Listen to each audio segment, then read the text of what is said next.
I want to tell you a story. It's the story of my uncle, a motorcycle importer in Onitsha, a man who thought he could handle everything on his own. But there's something he missed along the way, something we all need: prayer. You see, prayer isn't just a form of asking, it's a form of strength, especially when life seems impossible and even when things are not smooth. Prayer is like a shield, an arrow that pierces into the dark, knocking off every evil projections. I'm sharing this because what happened to him taught me a big lesson. In the quiet heart of Nsukka, under a thunderous sky, a journey begins. Chukwuemeka, a young man of just 18, stands tall beside the blazing clay pot of destiny. Flames dance as the winds howl, and lightning cuts through the dark. The herbalist's voice pierces the storm. This is a 3 days intensified fortification. Chukwuemeka, I fortify you today. You will go and excel. You will go and be great in that place. With each chant, the fire roars louder, the ancestors awakened. Chukwuemeka steps into the sacred pot, eyes unshaken, spirit bold. The charm is placed in his hands, an ancient token of power, meant to guide and command. Thunder cracks above. The journey to Onitsha begins not with a footstep, but with fire, faith, and fortification. Along a quiet village path lined with swaying palm trees, Chukwuemeka walks beside his father. He was the man that wants to use his son to acquire unmerited wealth. This is why he took Chukwuemeka to the herbalist for the fortification. The air is thick with emotion as they make their way to the Nsukka Onitsha car park, the first step in a journey that will shape the young man's destiny. As they walk, his father turns to him, voice steady, eyes filled with hope and conviction. My son, remember the words of the priest. Go there and conquer. Bring that wealth home. You hold the power now, everyone is at your mercy. Do exactly as the priest instructed. Chukwuemeka nods silently, his heart pounding, not from fear, but from the weight of his future calling. At the bustling park, Chukwuemeka waves goodbye to his father, his heart heavy with the weight of parting and the promise of the journey ahead. As he climbs into the waiting bus, his father calls out one final reminder: remember the priest's words, my son. His voice both firm and filled with emotion.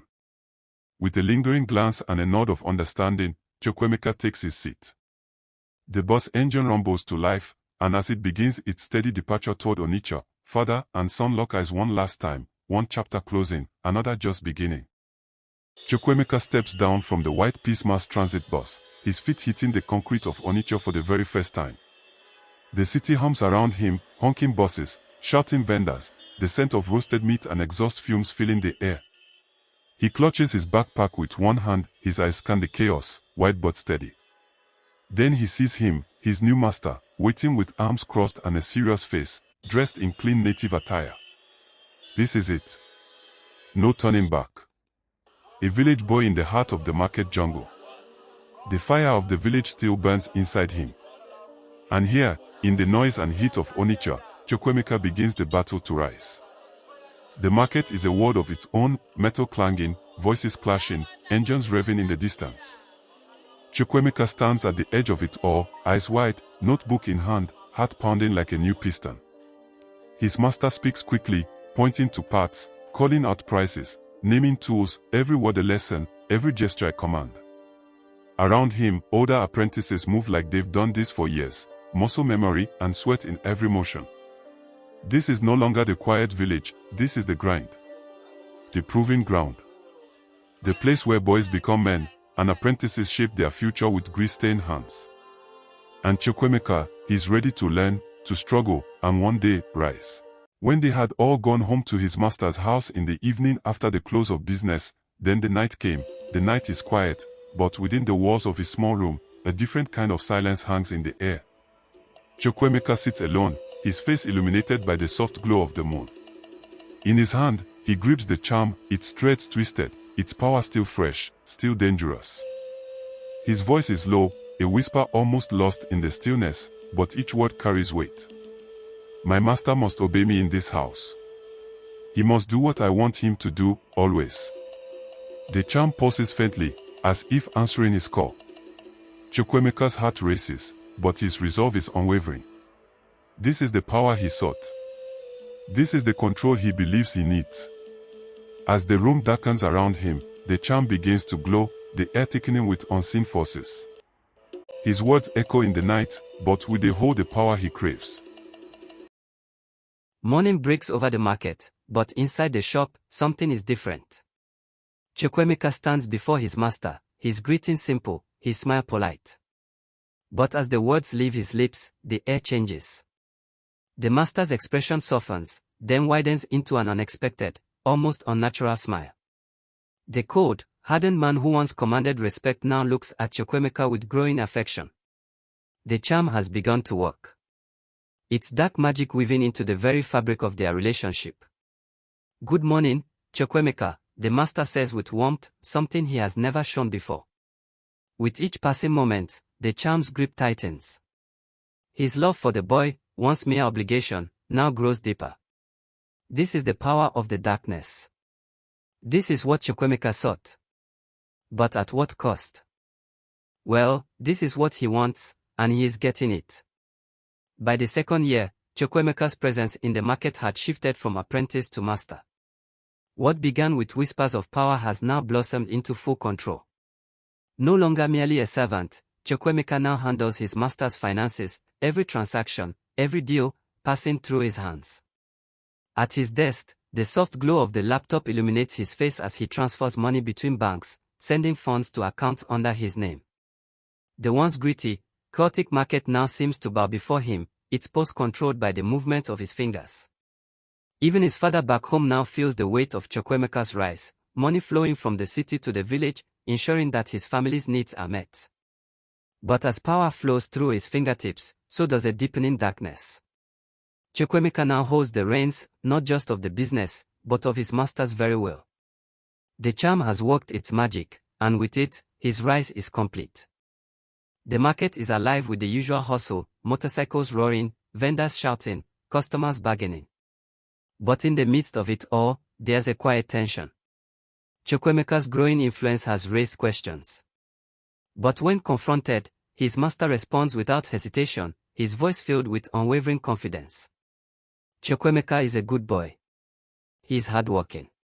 Resilient. That's why I let him help with my business. He's doing well for me. The words flow easily, as if they've been rehearsed. His master's eyes gleam with pride as he defends the very boy who now holds the reins of his empire. To the outside world, it seems like a tale of success. But beneath the surface, the truth is darker. Chukwuemeka has not just earned his place. He has claimed it, and now, his master defends him without question, bound by forces that neither can see. Inside the quiet of their home, a different kind of tension simmers. The master's wife, her face creased with concern, addresses her husband with a worry she can no longer hide. "You've changed. You no longer provide for the family like you used to. What's happening?" The question hangs in the air like a cloud. But the master, his eyes glazed with the charm's influence, offers a calm, dismissive response. "I'm refining my business. It needs my full attention now. Everything will be fine." His words are like a soothing balm, but to her ears, they sound hollow. Behind them, in the shadows, Chukwuemeka watches. His grip on the master's mind tightening, even as the cracks in the family's foundation begin to show. The master, once a provider, is now a puppet to the unseen forces that pull his strings, forces that will eventually tear apart what he holds dear. In the stillness of their home, the master's wife sits alone, her heart heavy with worry. The once secure foundation of their life together now feels fragile, slipping through her fingers like sand.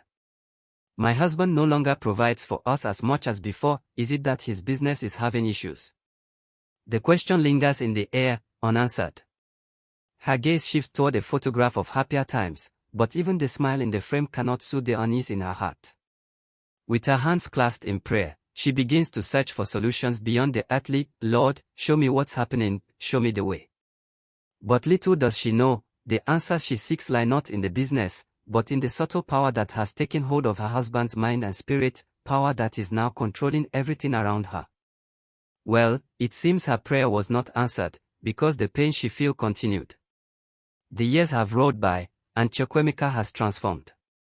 No longer just an apprentice, he is now an ogre, holding sway over the others, commanding respect with a simple glance. His influence over his master's business is absolute, and even the apprentices who dare to challenge him know their place. As the night falls, he steps into the world that mirrors his power, sleek, confident, and in control. The nightclub lights flicker around him, but Chukwuemeka remains the center of attention, flanked by a beautiful young woman, the secret girlfriend he's been quietly training, far away from the eyes of the business. Outside, the market hums with the noise of his business. Inside, he breathes in the freedom of the night. But with every rise to power, there's a price to pay. Chukwuemeka has everything he ever wanted, except for the truth of how far he's come and what he's left behind. In the quiet of her home, the master's wife is no longer the woman she once was, strong, sure, and steady. Now, she is a shell of herself, caught in the web of confusion and grief.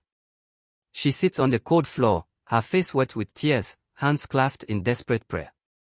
God, come and have your way in my family, and in my husband's life, she cries, her voice breaking with the weight of her heartache. The man she married, the man she once knew, is gone, replaced by a stranger. He no longer provides for the family, no longer speaks to her with warmth. She is left in a sea of unanswered questions, unable to understand what has happened to the life they once shared. And now, even the business, once thriving, full of goods and energy, lies dormant, the shelves barren. In the silence of her prayer, a heartbreaking plea echoes, Lord, I no longer know who my husband is. Please, show me the way. 4 years have passed, and Chukwuemeka sits at the peak of his success. His wealth, power, and control over his master's business are now undeniable, his rise to the top complete. In the luxurious comfort of his life, he is surrounded by the fruits of his dark achievements, money, fine clothes, power. His father, once a pillar of his word, now stands before him, face filled with concern. My son, you've done well, but it's time to leave. Go to another country with all you've stolen. It's not safe here anymore. But Chukwuemeka, filled with pride and confidence, dismisses the advice. His eyes, once full of uncertainty, now gleam with self-assurance. What he doesn't know is that God in heaven never leaves the prayer of a heartbroken woman unanswered. The consequences of his actions are about to meet him in ways he cannot escape. In the master's bedroom, the wife lies beside her husband, her body still, her face peaceful in slumber. But then, something stirs. She wakes suddenly, her heart pounding, her senses on high alert. From the silence of the room, she hears it, a soft, unsettling chant. An enchantment.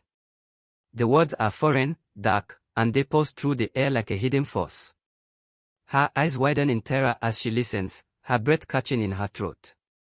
What is this? She thinks, terrified. The realization dawns, this is no ordinary night. And in that moment, the truth becomes clear, the forces she's been battling are not just of this world.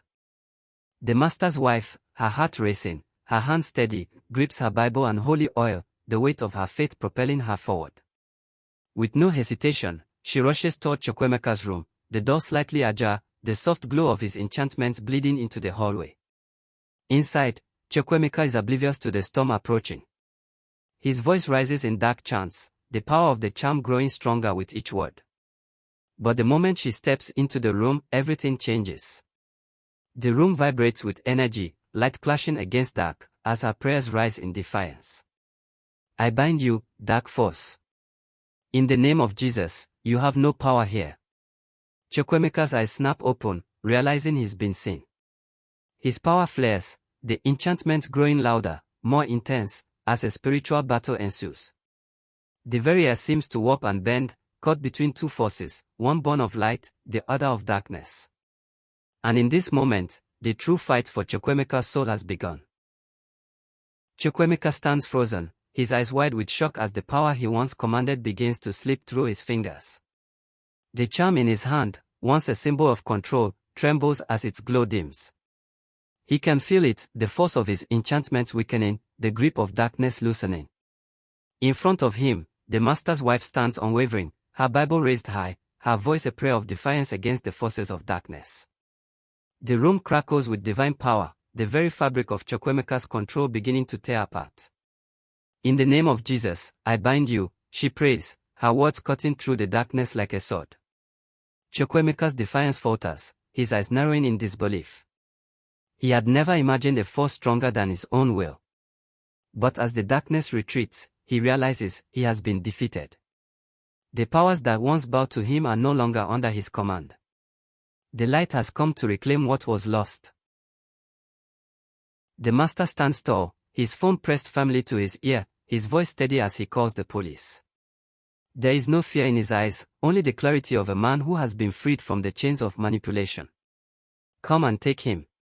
He must answer for what he's stolen from me and my family, he says, his words final. Beside him, the master's wife stands in quiet strength, her face reflecting the peace that comes with knowing their battle has been won. Chukwuemeka, still standing in the doorway, begins to realize that the game has ended. His power, once absolute, has crumbled. The charm he holds now feels like nothing more than a token of a past he can no longer control.